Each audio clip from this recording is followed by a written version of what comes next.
Assalamu alaikum wa rahmatullahi wa barakatuh, mes frères et sœurs. Nous nous retrouvons pour la suite de la profession de foi de Ibn Arabi, rahimahullah, avec le chapitre 9, dernier chapitre, le paradis et l'enfer et les sectes. Et nous croyons que le paradis et l'enfer sont créés, qu'ils le sont déjà, et qu'ils sont, avec tout ce qui s'y trouve, éternels, baqiyatani. La preuve traditionnelle de l'éternité du paradis est sa parole. En vérité, c'est là certes notre subsistance, resquna, et elle n'aura pas de fin, nafad, littéralement épuisement. Il a dit aussi don ininterrompu, ghayr majdoud. Quant aux êtres de l'enfer, ahl an-nar, c'est-à-dire les infidèles, al-kuffar, qui en sont les habitants, le Coran a fait savoir à leur sujet qu'ils y seront perpétuellement. Khaliduna fiha, à tout jamais.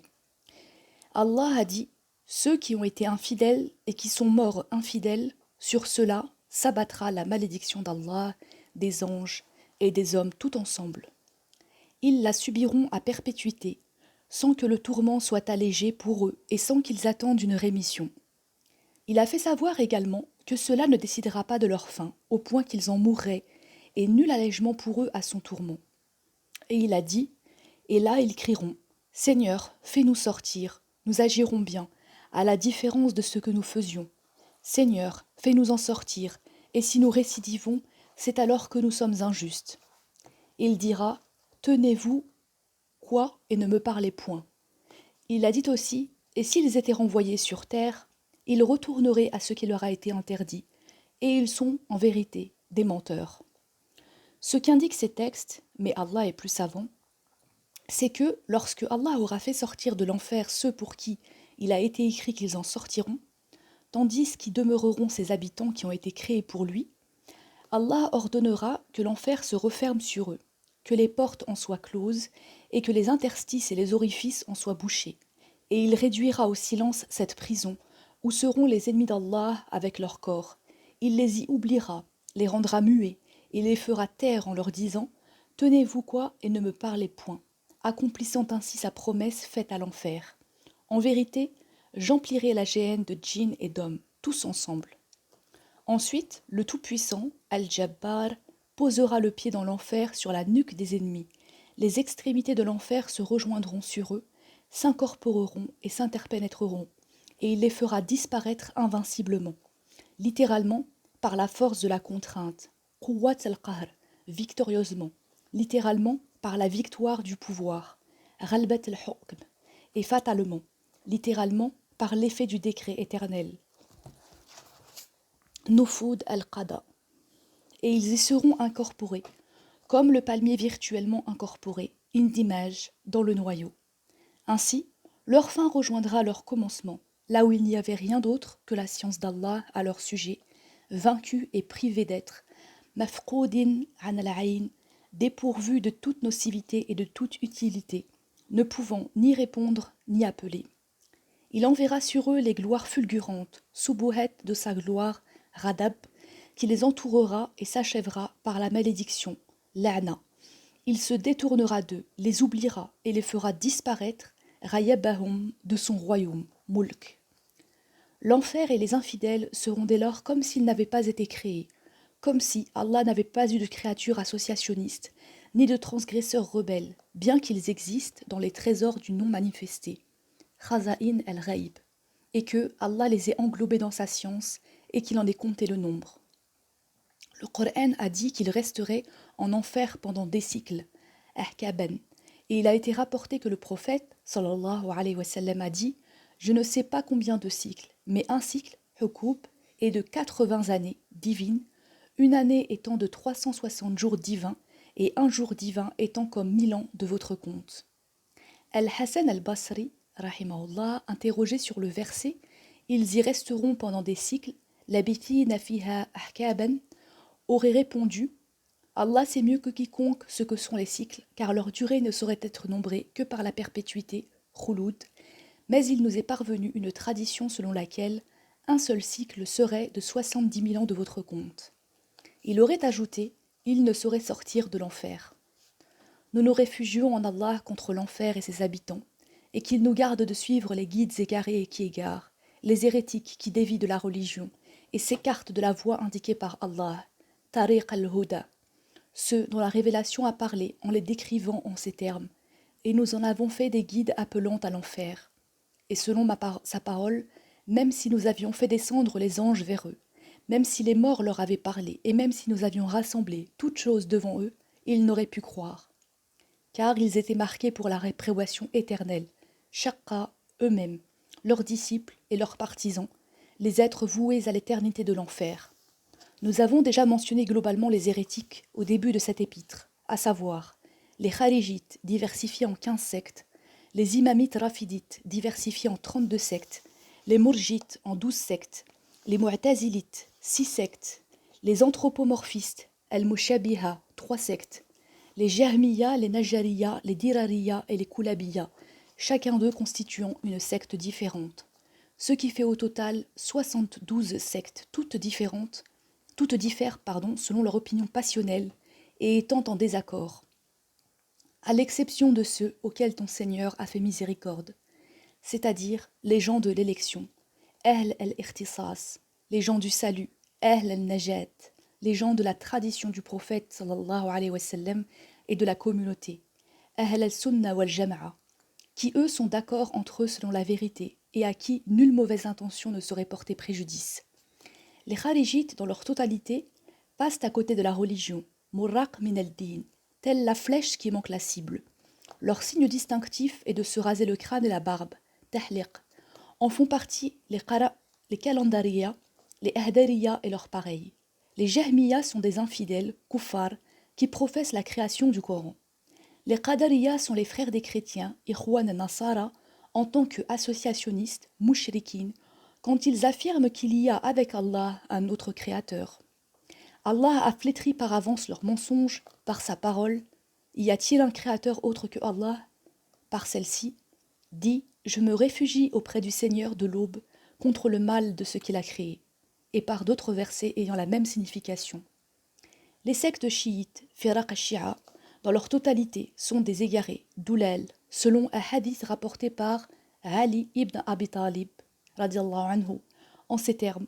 L'envoyé d'Allah, sallallahu alayhi wa sallam, a dit « Il apparaîtra à la fin du temps un groupe d'hommes qu'on appellera Rafida, parce qu'ils rejetteront l'islam. Yarfidoun al-Islam. » La secte des Murjites, al-Murji'a, est laxiste, muhmila, car ils professent la négligence des obligations légales et espèrent la vie future sans l'accomplissement des œuvres. Toutes les autres sectes sont des hérétiques anarchistes, zanadiqa, et des libertins, ibahiyya, qui commettent les actes prohibés, permettent les choses interdites et ne respectent ni temps ni lieu sacré. Toutes ces sectes égarées sont les ennemis des croyants, qui sont, eux, les gens de la tradition du prophète sallallahu alayhi wa sallam et de la communauté, et les hypocrites de cette communauté. Or l'hypocrisie est infidélité, an-nifaq ou al-kufr. Ils affichent l'islam publiquement, alors que dans leur fort intérieur, ils ne croient pas en Allah, comme les hypocrites munafiqoun de l'époque de l'envoyé d'Allah sallallahu alayhi wa sallam. Ils sont tout entiers en proie aux ténèbres, zulumat, ténèbres sur ténèbres, celles de la nature, celles de l'ignorance, celles de l'opinion passionnelle, hawa, celles de la parole, celles de l'action, celles de l'entrée en ce monde, celles de la sortie de ce monde, celles de l'outre-tombe, barzakh, celles de la résurrection, qiyama, et celles du séjour de la perdition, dar al-bawar. Les ténèbres les accompagnent inséparablement dans toutes ces phases de leur être. Ce sont eux les gens du degré le plus bas de l'enfer. Ils professent tous que Allah ne connaissait pas avant qu'il ne fût, ce qui n'était pas encore et qui fut ensuite, et ils soutiennent que sa science est produite, muhdath, simultanément avec les êtres contingents, hawadith, que les êtres contingents comme les vagues se suivent les uns les autres, disparaissent et s'évanouissent, et que le paradis et l'enfer sont des noms sans réalité, littéralement sans signifier, birayr musamma. Il n'y a que des degrés divers et certaines différences dans cette conviction qui est la leur. Sache-le. Quiconque croit cela est un infidèle, kafir, à l'égard de Allah. L'infini, al-azim, du texte de la révélation et de la tradition du prophète sallallahu alayhi wa sallam, et cette infidélité fait sortir de la communauté Millah. Que la paix la plus complète soit sur celui qui s'est amélioré, qui est devenu bon, et à qui il a été donné de comprendre ce qu'on lui dit. Frère, toi qui demandes et désires les dons divins les plus précieux, consacre-toi exclusivement au livre divin, à l'enseignement de la tradition du prophète, sallallahu alayhi wa sallam, et de la communauté, et avec persévérance, tiens-toi là où les hommes de spiritualité, Qaum, se sont tenus. Abstiens-toi comme ils l'ont fait, et suis la voie des ancêtres vertueux, Salaf Saleh. Je t'ai rendu aisé le chemin tracé pour eux, et je t'ai montré la route de leur ascension spirituelle. Que ce qui a été possible pour eux le soit donc pour toi aussi.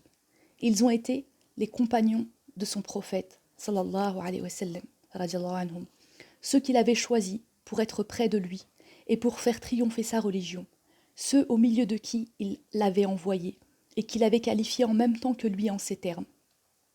Muhammad est l'envoyé d'Allah, et ceux qui sont avec lui sont violents à l'égard des infidèles et miséricordieux entre eux.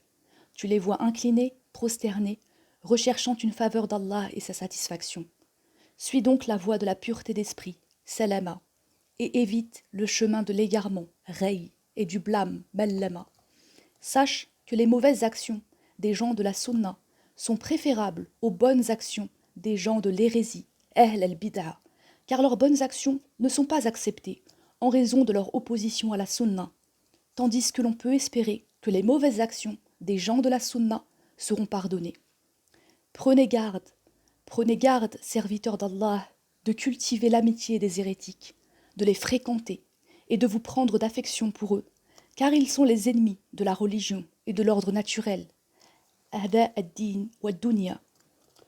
Soufiane ibn Unayna a dit « Allah rendra vaines les œuvres ahbata amalahu de celui qui écoutera un hérétique, littéralement un homme d'innovation, sahib bid'a, et lui enlèvera du cœur la lumière de l'islam.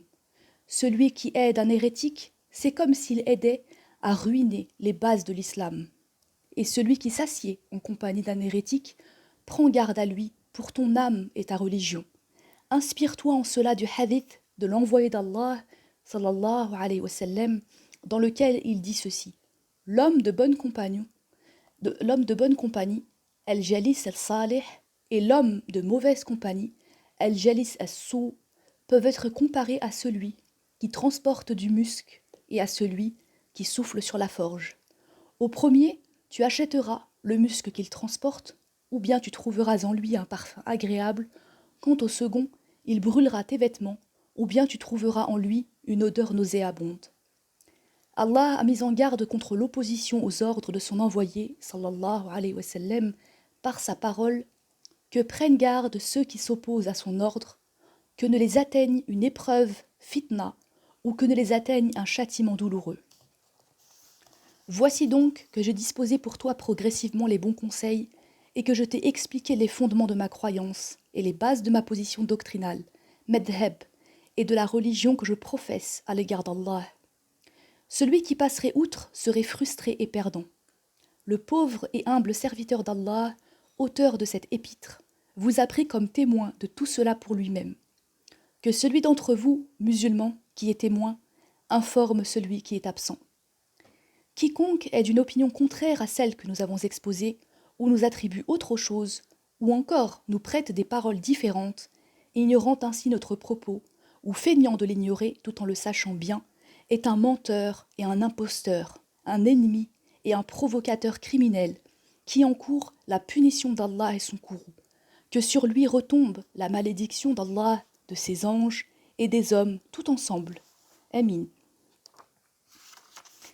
Cet épître, Allah en soit loué, est comme un lieu sacré pour la proximité d'Allah, mahal al-walayya lillah, comme une terre d'élection pour l'assistance d'Allah, mautin al-imdad min Allah, comme un parterre pour l'accueil d'Allah, bisat talaqi an Allah, comme un héros appelant à Allah par une vision intérieure venue d'Allah, da'in ilallah ala basira min Allah. Dis, ceci est mon chemin. J'appelle vers Allah en toute clairvoyance, moi et ceux qui me suivent.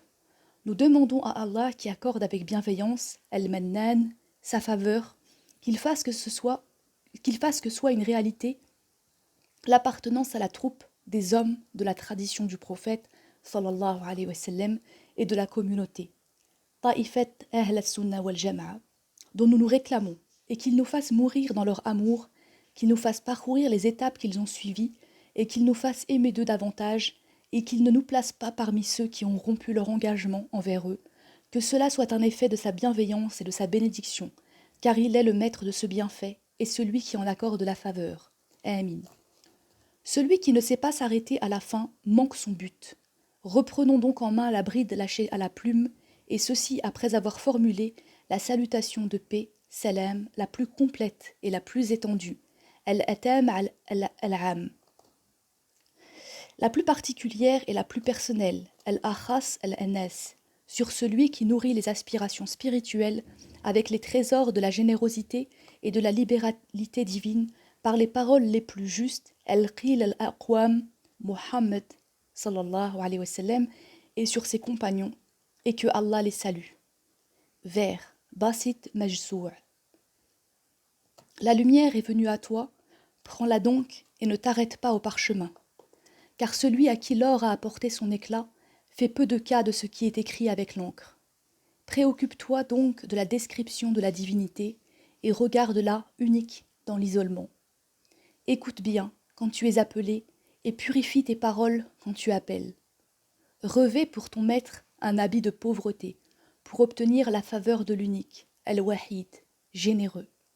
Et dis, si tu viens à lui en pauvre, Seigneur, dont l'amour est mon soutien, verse la boisson de l'union à un amant qui n'a cessé de se plaindre de la soif de la séparation. Égaré, longtemps sans lumière, car il ne voyait que les serviteurs. Sois alors pour lui la lumière tant que continueront ces quelques jours illusoires, jusqu'à ce que meure de rage Rezien, l'ennemi, et que s'éteigne la braise de la rébellion, Rined. Les hommes seront dans l'étonnement devant un personnage guidé dans la bonne voie après l'égarement. Celui qui était mort et qui est devenu vivant est dès lors au-dessus des distances. Celui qui connaît la vérité par une connaissance savoureuse ne mêle plus l'errement à la voie droite. Celui à qui la certitude, yaqin, apporte une révélation, ignore le plaisir du sommeil. Louange à Allah seul. Que Allah prie sur le Seigneur des mondes, Sayyid al-Awalim, et le chef de la troupe des êtres les plus nobles, Mohammed, sur sa famille et ses compagnons, et qu'il les salue. Ceci marque la fin de ce livre. Wassalamu alaikum wa rahmatullahi wa barakatuh.